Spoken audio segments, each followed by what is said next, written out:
Mahigpit na binabantayan ng Quezon City Police District ang kasalukuyang sitwasyon sa lungsod kaugnay sa idiniraos na protest. Ayon sa QCPD, nakalatag na ang kanilang mga tauhan sa mga pangunahing lansangan at matataong lugar kung saan nagtitipon-tipon ang mga rallyista upang tiyakin ang kaayusan at seguridad ng publiko. Nakadeploy ang mga police personnel mula sa Civil Disturbance Management Unit, Traffic Enforcement at iba pang support teams para masiguro ang maayos na daloy ng trapiko at maiwasan na ang anumang kaguluhan.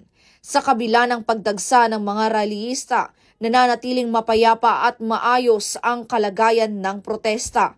Aktibo rin ang koordinasyon ng QCPD sa mga organizer ng kilos protesta upang tiyakin na nasusunod ang itinakdang mga alituntunin at batas. Nananawagan naman ang pamunuan ng QCPD sa lahat ng lalahok na ipahayag ang kanilang mga saloobin sa paraang disiplinado at mapayapa, kasabay ng pagtitiyak na mananatiling ligtas at panatag ang mga ordinaryong mamamayan. Well, ang QCPD naman ay patuloy na nagbibigay ng agarang serbisyo at naglilingkod sa ating mga Q-citizens, sa ating mga mamayan upang mapanatili ang kaayusan at kaligtasan ng bawat isa. Subalit ang QCPD rin ay nirespeto ang karapatan ng bawat mamamayan na ihayag yung kanilang mga saloobin at tulad nitong kanilang mga hinaing sa gobyerno. However, hindi po ang mga ganitong pagtitipon ay pwede naman nating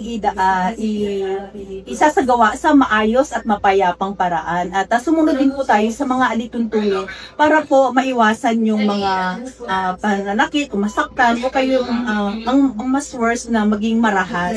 So, ang ating mga kabayan ay i-encourage natin na sila po ay maging mahinahon at sumunod po kung ano man po yung nasa batas. At sa atin naman, ang stand naman ng PSP, sa mga ganitong sitwasyon, we always exercise this maximum tolerance. Mula rito sa IC3 ng Quezon City Police District, ako ang inyong correspondent, Patrolwoman Fe Octaviano, alagad ng batas, tagataguyod ng balitang pulis.